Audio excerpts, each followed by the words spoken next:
A very warm welcome to you. Many thanks for joining us on this edition of the program.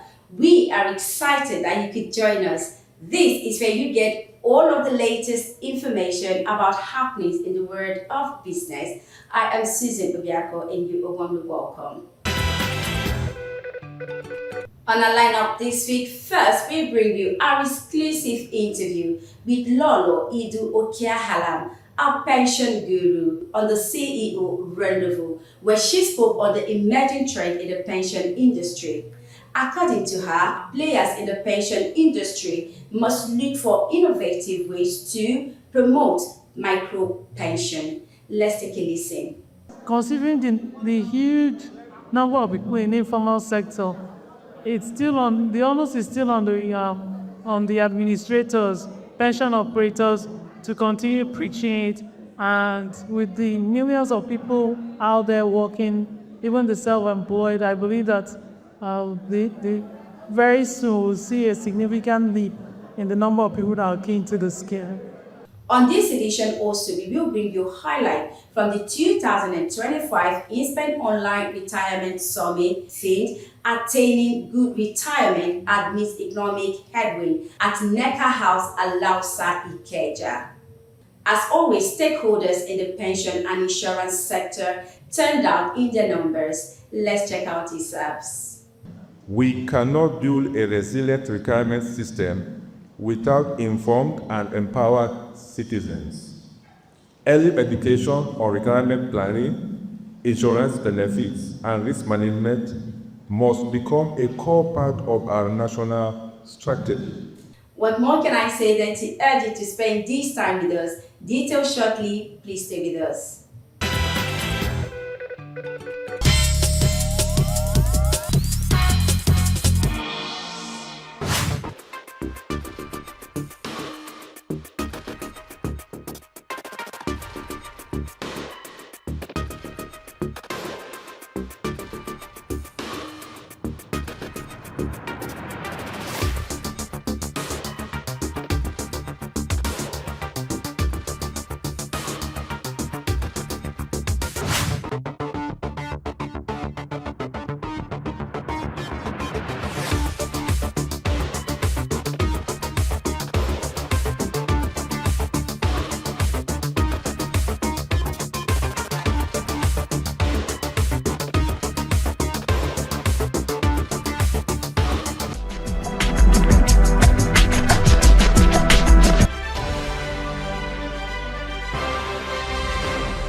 By the way, if you are living on the island with us, I live here in Banana Island, so it's enemies of progress everywhere. Is it your island? I beg you. What is an island? An island is a piece of land surrounded by, where I live, I have banana tree surrounding me. Where am I living? What makes you a big boy? It's not your handset, but your mindset. Hello? I didn't believe in anything called insurance until I had the opportunity of handling an event in the United States of America a few years ago. And the event was called the OTC, the Offshore Technology Conference. OTC is like the largest oil and gas conference. So I anchored the Nigerian corner. Follow me. My friend was the one driving, so I was in the US for some months. My friend was the one driving. Car can't hit us from behind. Me, sincerely, between you and I swear nothing do me. But my friend say, Ajele, look for something to lie about. They called me. I did not know anything. They just gave me a form. I started feeling fear. They gave me another one. I signed. Ladies and gentlemen, after some weeks, I came back to Lagos. Guess what? They sent me $8,000. And that is to tell you that over there, insurance, they work. And thank God for people like you that are doing well in the insurance business. So if they pray for me next time, may you not see accidents. I don't think I'm Before I say amen, I don't think I'm well. It is only in this country that I saw 2 policemen sharing one gun. Hey, if you're a policeman in the house or if you're a friend, now joke, now my office. nǹkan tí màá jẹ mo wá. Even when I was in the US, ladies and gentlemen, I saw one woman. This woman should be around 84 years old. We normally call her Mommy Joseph. Mommy Joseph in Nigeria, of course, grandma.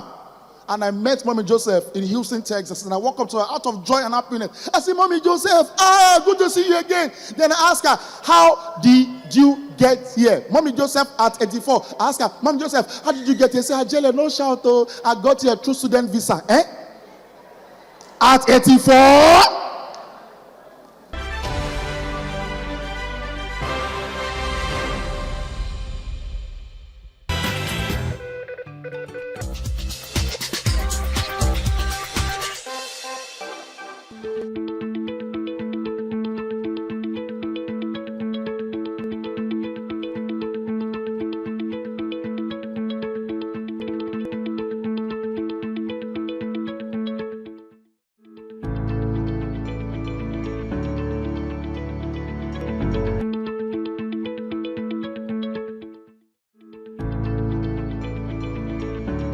So the major reason I think the number of people that are subscribed is low is because of the number of people in the informal sector. If from the statistics out there, the figure is that up to 80% of people in the working population in Nigeria are in the informal sector. Originally, we were dealing with trust issues, but I think we've gone beyond trust. It's for the people to take charge of their lives and plan for their retirement. Like today at today's conference, if you recall, the keynote speaker gave us ideas on how we could start planning our retirement early. And even Ms. Zononuga told people to stop blaming the government and take charge of their lives and do more by starting, even as you have your child, to set up a retirement savings account for the child. It sounded funny when Mr. Pedro said it, but I think it's the way of the future. Start early, take charge of your retirement. No matter the little money you contribute, remember it compounds and the interest is quite high. I think it will be better for retirement.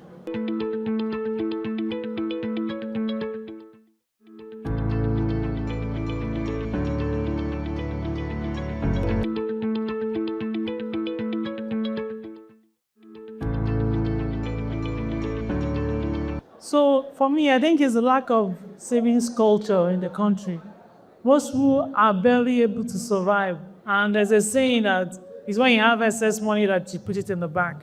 So now that most people are even unable to feed themselves, most families don't have 3 square meals anymore. So if you're not able to even maintain your daily living, how are you able to save for the future? And you also know that the life expectancy in Nigeria is quite low. So most people do not even believe that they're going to live long enough for retirement. So they'd rather spend what they have now than plan for the future.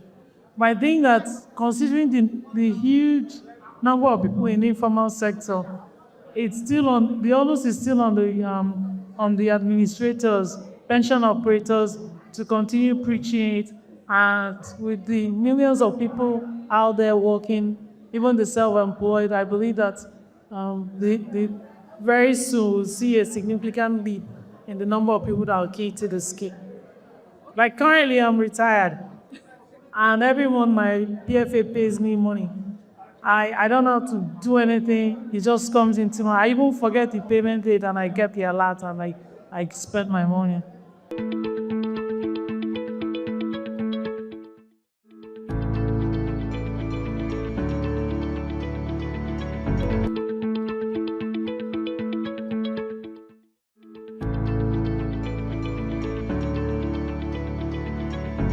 So it's not Pecom's problem and it's not the scheme's problem. It's done everywhere in the world.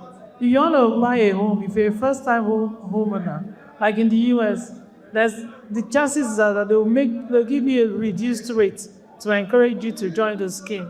So the federal government of Nigeria should partner with the Federal Mortgage Bank so that they're offering people lower interest rates for their mortgages and not allow these banks at 30% and over. There's no place in the world that you want to buy a house and you don't put a percentage down as a down payment. So I listened to the lady and her comments, her comment is not against PENCOM and what they've done. What I heard her say is that her 25% is not enough for her to use and pay for that 10%. So the point is that the Federal Mortgage Bank, in partnership with the federal government, should come up with a program that they will now add on to this 25% for PENCOM and now give the people opportunity to buy homes.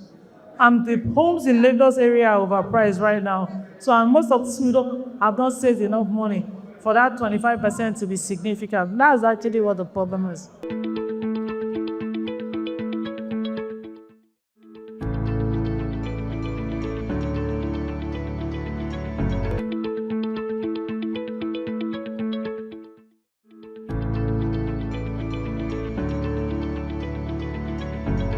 So this is going to be a joke at first. I'm going to crack a joke. I used to tell people that anybody that goes to an insurance company to buy annuity is a selfish person.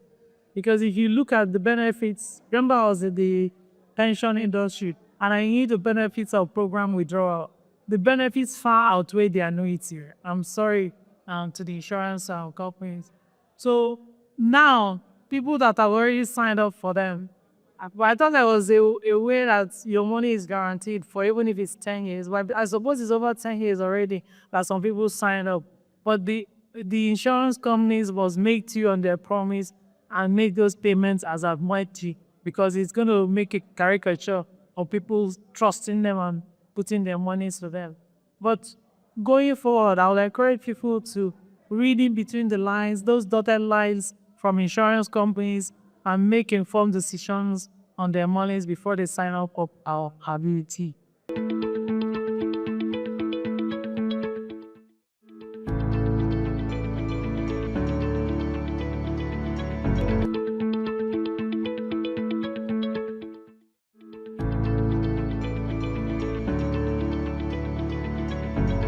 It's quite unfortunate that even over 15 years after the enactment of the scheme, that some governments or governors have refused to key in. I know all the efforts the PFAs are doing in going to the different states and preaching to them. Well, I understand there's also a guideline. If a state has a bond to sell, if you haven't keyed into the pension scheme, nobody's going to buy your bond. So it's also for the federal government to hit hard on these states that are yet to embrace the scheme and sanction them and make them to buy it because the people of the state are the ones disadvantaged. I heard that just 5 states are constantly making payments out of the 36 states that we have.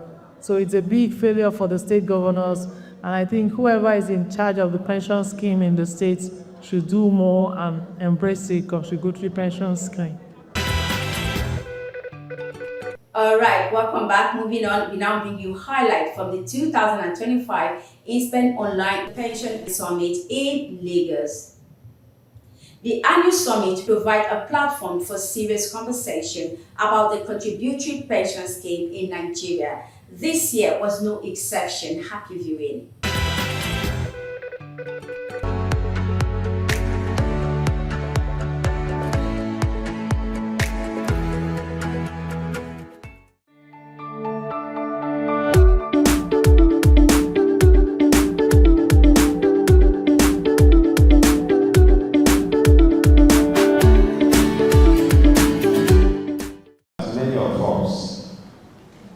Go into retirement without adequate preparation. Because it even happened last year when we had to have the maiden edition of the program. We reached out to some people and we were shocked when they told us that like one of those dignitaries that we reached out to, he told me, say, choose. You are inviting me to come and participate in retirement events. I myself am looking for documents. I retired, I'm looking for documents that will help me in my retirement. I said, okay, since you are looking for documents, the event will really help you get those documents. And that was how we started. And to the glory of God, we are here today. Indeed, if you look at the theme of this year's program, It says attaining good retirement amid economic headwinds. The issue of retirement has been a major problem. I don't think it's only a Nigerian problem. You must plan for your retirement. It is important to remember that no matter how busy you are today, retirement ultimately places full responsibility for your well-being in your own hands. Retirement benefits often arrive late, and when they do, rarely reflect the true value of your years of service and dedication. This reality underscores the need for proactive financial planning and the creation of multiple income streams to sustain you after your active employment. The scenario I just described didn't happen to me because all I got at the end of my service was what they call gratuity. Our commissioner is represented here. That's what we paid me, gratuity. So I didn't get retirement benefits, so I didn't have to sweat. I think I got my gratuity within 1 week of leaving office. Don't ask me where the money is. I've spent it a long time ago. So, building a solid retirement plan requires early and intentional and intensive action. Rather than viewing retirement as a distant event, it should be seen as a phase that demands preparation. There is no salary you are going to earn that will be enough for your expenses. No salary, no matter how much you are paid, nothing will be enough for your expenses. However, you can form a discipline of ensuring you save a percentage of your salary every month. Just form that discipline. So if, for instance, you say, I'm going to save 10% of my salary every month, you take that 10%, every month. It doesn't matter how much you are earning, just make sure you invest it. Over years, it will become a very, very big money. I'll give you an example. Many years ago, they were selling land in Lekki area, 5,000 naira, 5,000 naira in plot. Eh? So today, I have about maybe 30 plots. And each of those plots are now worth 400 million.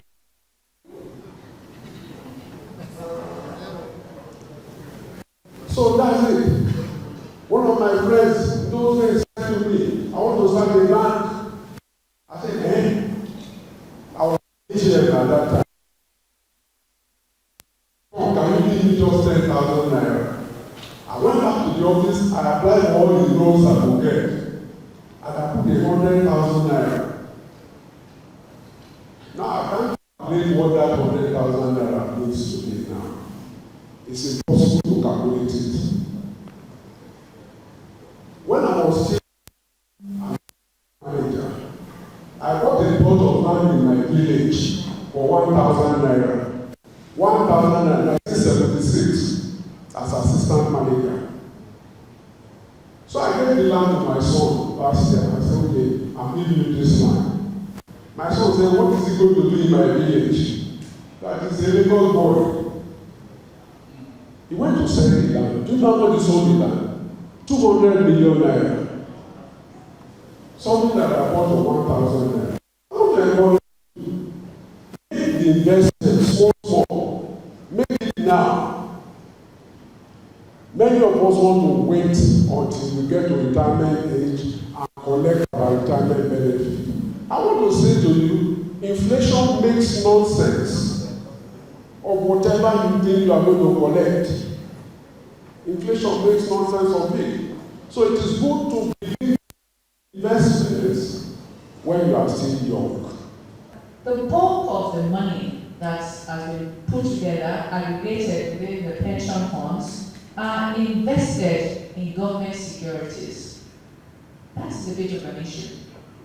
Because if every money, the bulk of the money is being invested in government securities, it means it is not helping to develop the other parts of the economy. But government security is considered to be the safest security. So when you have this information, you must know that the possibility of inflation is also very high. Why? You have to watch government spending. A government is spending more than the revenue that is coming into government in terms of taxes, and maybe the major industries that government is managing by itself, oil and gas. Then start thinking that your contribution value, your pension contribution will be eroded by the time you retire. And start thinking, what are those extra investments that you can do that will help you with building other streams of income.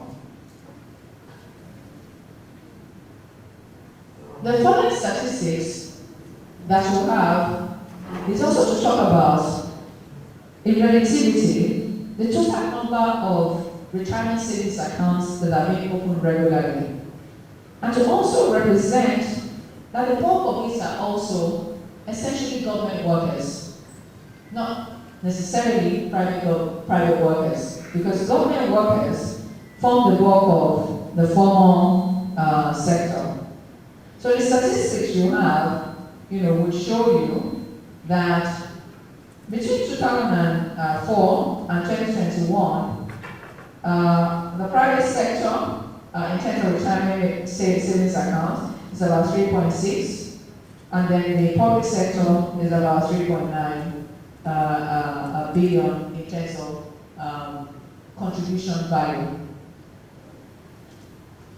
But if you reference back to inflation rate again, you need to begin to be very conscious all the time about inflation and what you are going to do to ride out inflation beyond taking your money and building flats in the urban areas and renting, and then not having other streams of income that you can depend on other than rent.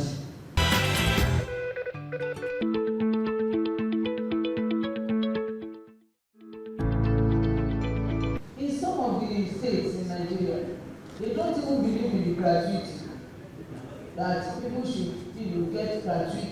They believe it's only the contributory pension. And it's also so disheartening that in Nigeria, despite the law that has reformed the pension in Nigeria, as of today, the data has given us, the data that was given to us stipulates that it's only about 11 states that have conformed in the contributory pension scheme, in which Lagos State that we work is one of those states. All other states, they have been violating the government's rule.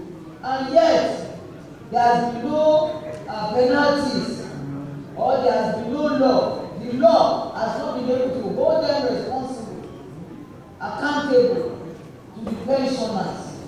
Okay, now, those other states that are even doing the contributory pension scheme, when somebody is going into retirement, you begin to be afraid whether you will access your money immediately. The law also gives you the fact that when you retire, at least 3 months after your retirement, you should be able to start to enjoy your retirement benefit. But is it the same story? We have agencies, we have monitoring parastatals. They should be able to do the needful in this country. And that is why we continue to pray that Nigeria should not happen to us. Because if Nigeria happens to you, and you don't have resources, so many of the retirees, they invested their lives, savings, on their children. They invested so much that they trained their children, and they believe that when their children are grown and they are getting old, these children will now start to take care of them. And that is what has been working so well for Nigerians. That's the time on the program this week. Keep a date with us next week for a fresh package. In the meantime, feel free to connect with us on all our social media platforms. Subscribe to our YouTube channel, on Finance TV. Until we come your way next time, I am Susan Obiako. Do have a great day. Bye-bye.